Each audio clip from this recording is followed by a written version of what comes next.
Assalamualaikum. Welcome to Ghor Publishers.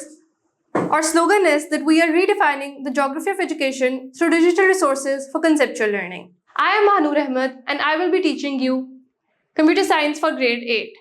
Dear teachers, आज हम computer science की बुक के जिस यूनिट को स्टार्ट करने लगे हैं that is unit number 4 computational thinking. अब computational thinking basically problem solving abilities को कहा जाता है कि जब आपको कोई प्रॉब्लम दी जाए या कोई भी ऐसा चैलेंज दिया जाए तो आप उसको किस तरह सॉल्व करते हैं, वो क्या अप्रोचेज हैं, वो क्या टेक्निक्स हैं जो आप यूज करते हैं उस प्रॉब्लम के सोल्यूशन की तरफ जाने के लिए.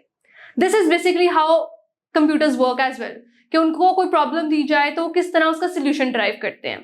सो कंप्यूटेशनल थिंकिंग के चैप्टर को भी हमने दो स्टूडेंट लर्निंग आउटकम्स में डिवाइड किया है. दो टाइप्स हैं उनकी. Number 1 is knowledge wise student learning outcome. So after studying this chapter, student will be able to, number 1, define and infer simple and complex problems and how to identify each. They will be able to create algorithms, solutions to simple and complex problems. Number 3, they will be able to discuss the scope and limitations and that some problems cannot be solved computationally. For example, factoring very large number in a small amount of time or Turing's halting problem. How a computer can never reliably inspect someone's code and tell you whether it will halt or run forever. Number 4, discuss basics of writing pseudocode and then the concept of nesting, the concept of constants and variables, then distinguish between scenario or problem where if then else and if with multiple conditions can be applied. And the second type of student learning outcomes is basically skill wise learning outcome कि कौन सा skill है that students will be able to learn after this chapter. Number 1, they will be able to create algorithms, solutions to simple and to complex problems. They will be able to apply the best possible solution to a problem from a pool of solutions. They will be able to describe that there are ways to characterize how well algorithms perform and that two algorithms can perform differently for the same task. They will be also able to explain with examples some problems which cannot be solved computationally. They will be also able to represent algorithms using structured language such as pseudocode, apply the concept of nesting up to level 2 in looping and condition. They will be able to apply repeat and forever loops in algorithm building, identify problems using the if statement with multiple conditions, and identify problem solving techniques that are sequence, loop, and conditions applicable to a specific problems. So dear teachers, जैसा कि unit thinking के related है, problem solving के related है, तो आप encourage कर सकते हैं स्टूडेंट्स को कि वो प्रॉब्लम सॉल्विंग रिलेटेड गेम्स खेलें, जैसे कि चेस है एंड इसके अलावा पजल है जिसमें उनके माइंड की फंक्शनिंग रिक्वायर्ड है जो इन्हांस करेगा उनकी कंप्यूटेशनल थिंकिंग की एबिलिटी को.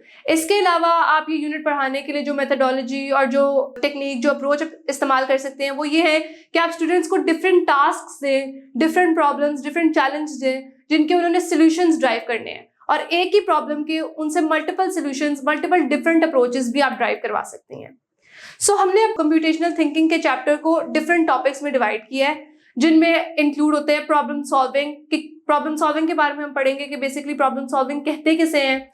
इसके अलावा सिंपल प्रॉब्लम्स क्या होती हैं एंड कॉम्प्लेक्स प्रॉब्लम्स, मुश्किल डिफिकल्ट प्रॉब्लम्स क्या होती हैं. एल्गोरिथम क्या होता है.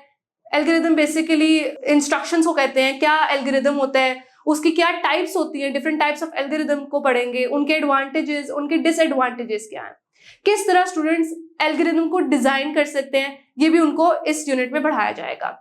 इसके अलावा कंडीशनल स्ट्रक्चर्स क्या होते हैं और रेपिटेशन स्ट्रक्चर्स क्या होते हैं, इनको भी हम इन डिटेल पढ़ेंगे.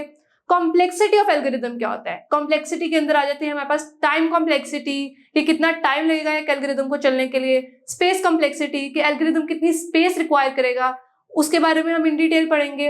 फ्लो चार्ट्स क्या होते हैं और फ्लो चार्ट्स के सिंबल्स, उनके यूजेस, उनके एडवांटेजेस, डिसएडवांटेजेस क्या होते हैं. हॉल्टिंग प्रॉब्लम क्या होती है, ट्यूरिंग मशीन के थ्रू किस तरह इसका सोल्यूशन और किस तरह कंक्लूड किया गया था कि हॉल्टिंग प्रॉब्लम को सॉल्व किया जा सकता है या नहीं किया जा सकता, वो भी हम इन डिटेल पढ़ेंगे. इसके अलावा लूप्स क्या होती हैं और सूडोकोड क्या होता है.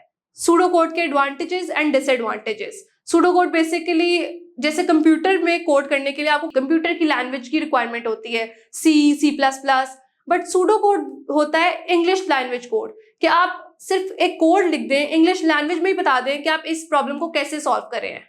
That is pseudo code basically. So in topics को हम इन डिटेल इस चैप्टर में, इस यूनिट में पढ़ेंगे। So that was all about this video. आप इस यूनिट के या किसी भी यूनिट के लेसन प्लान, मॉडल पेपर्स और स्कीम ऑफ स्टडीज के लिए विजिट कर सकते हैं हमारी वेबसाइट www.goharpublishers.com। नेक्स्ट लेक्चर से ऑनवर्ड्स हम इन डिटेल इस यूनिट को पढ़ेंगे। Thank you, Allah Hafiz.